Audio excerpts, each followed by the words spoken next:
ധരണീഗർഭസംഭൂതം വിദ്യുൽകാന്തി സമപ്രഭം കുമാരം ശക്തിഹസ്തം ച മംഗളം പ്രണമാമ്യഹം. നമസ്തേ പ്രിയമുള്ള പ്രേക്ഷകർ, നമ്മിവിടെ ചർച്ച ചെയ്യുന്നു ചാരവശാൽ ചൊവ്വ മീനൻ രാശിയിലേക്ക് പ്രവേശിക്കുന്നു. ഈ ചൊവ്വയുടെ ചാരവശാലുള്ള പ്രവേശനം എപ്രകാരം ശുഭാശുഭ ഫലങ്ങളെ പ്രദാനം ചെയ്യുന്ന വിഷയമാണ് നാം ചർച്ച ചെയ്യുന്നത്. ചൊവ്വ പ്രവേശിക്കുന്നത് തൻ്റെ സൂക്ഷേത്രത്തിലാണ്. ജീവ ഇന്ദു ഉഷ്ണകരാഹ കുജസ്യ സുഹൃത. ജീവൻ എന്നാൽ വ്യാഴം, ഇന്ദു ചന്ദ്രൻ, ഉഷ്ണകരഹ എന്നാൽ ഉഷ്ണം ചെയ്യുന്ന സൂര്യൻ. ഈ മൂന്ന് ഗ്രഹങ്ങളും ചൊവ്വയുടെ സുഹൃത്തുക്കളാണ്. ജ്ഞഹ അരിഹി, ബുധൻ ശത്രുവാണ്, മറ്റുള്ളവർ സമന്മാരുമാണ്. ശനിയും ശുക്രനും സമന്മാരുമാണ്. ഇവിടെ നാം മനസ്സിലാക്കണം, കഴിഞ്ഞ 2 രാശികളിൽ മകരത്തിൽ ചൊവ്വ തൻ്റെ ഉച്ചക്ഷേത്രമാണ്, വളരെ നല്ല ഫലം ചെയ്തു. അതിനുശേഷം ചൊവ്വ വന്നത് കുംഭൻ രാശിയിലേക്കാണ്. കുംഭം രാശിയിലായിരുന്നു. കുംഭൻ രാശിയിലുള്ള ചൊവ്വയുടെ ഫലം, ആശ്രയഫലമൊക്കെ ശുഭമായിരുന്നില്ല. ഇപ്പോൾ ചൊവ്വ ഇതാ വ്യാഴക്ഷേത്രത്തിൽ വന്നിരിക്കുന്നു. വ്യാഴക്ഷേത്രത്തിൽ ഏത് ഗ്രഹങ്ങൾ വന്നാലും നല്ല ഫലത്തെ പ്രദാനം ചെയ്യും. ഈവൻ ശനി പോലും വ്യാഴക്ഷേത്രത്തിൽ വന്നാൽ നല്ല ഫലത്തെയാണ് പ്രദാനം ചെയ്യുക. ആശ്രയ ഫലവും എൻ്റെ പ്രിയമുള്ള പ്രേക്ഷകർ ശ്രദ്ധിക്കണം.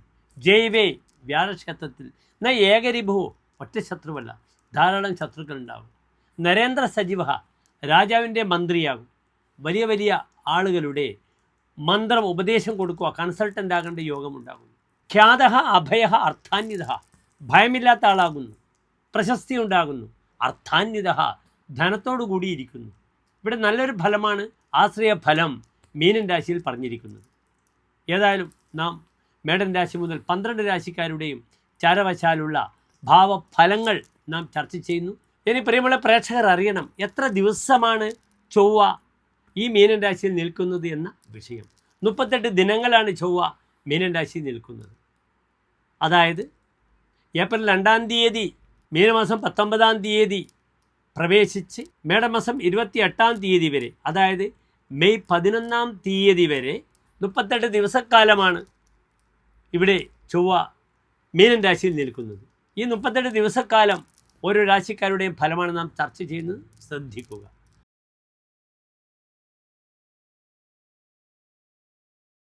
കാർത്തിക നക്ഷത്രത്തിൻ്റെ അവസാനത്തെ 45 നാഴിക, രോഹിണി മകീര നക്ഷത്രത്തിൻ്റെ ആദ്യത്തെ 30 നാഴിക വരുന്ന 2.25 നക്ഷത്ര സമൂഹം.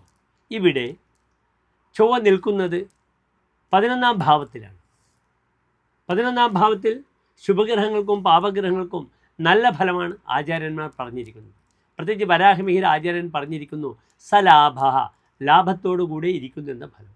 അതിനാൽ ഇടവൻ രാശിക്കാർക്ക് നല്ല ലാഭത്തെ പ്രദാനം ചെയ്യും ഈ ചൊവ്വ. എന്തെല്ലാം ലാഭങ്ങളാണ് ചൊവ്വ ഉണ്ടാക്കുക? ഇടവൻ രാശിക്കാർക്ക് നല്ല യാത്ര തരപ്പെടും. 7-ാം ഭാവം യാത്രയാണ്, ഗമനാഗമനമാകുന്നു, യാത്രയാകുന്നു. അതിനാൽ യാത്രാ വിഷയത്തിൽ വളരെയധികം മാറ്റങ്ങൾ ഉണ്ടാകും. യാത്ര ചെയ്യാൻ കഴിയും. മുടങ്ങിക്കിടക്കുന്ന യാത്ര പുനഃക്രമീകരിച്ച് മുന്നോട്ട് നീങ്ങാൻ കഴിയും. പിന്നീട് 7-ാം ഭാവം എന്താണ്?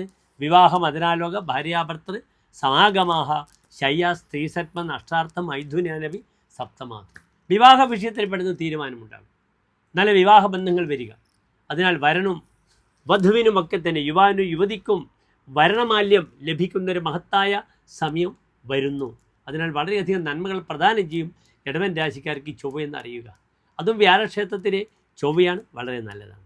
ഈ ചൊവ്വയ്ക്ക് 12-ാം ഭാവാധിപത്യമുണ്ട്. ഇടവൻ രാശിയുടെ 2 ഭാവങ്ങളുടെ അധിപനാണ് ചൊവ്വ. ഒന്ന് 7-ാം ഭാവം ഞാൻ സൂചിപ്പിച്ചു, മറ്റൊന്ന് 12-ാം ഭാവം, അവരുടെ വൈകല്യം. അതിനാൽ ഇവിടെ ആര് ശ്രദ്ധിക്കണം?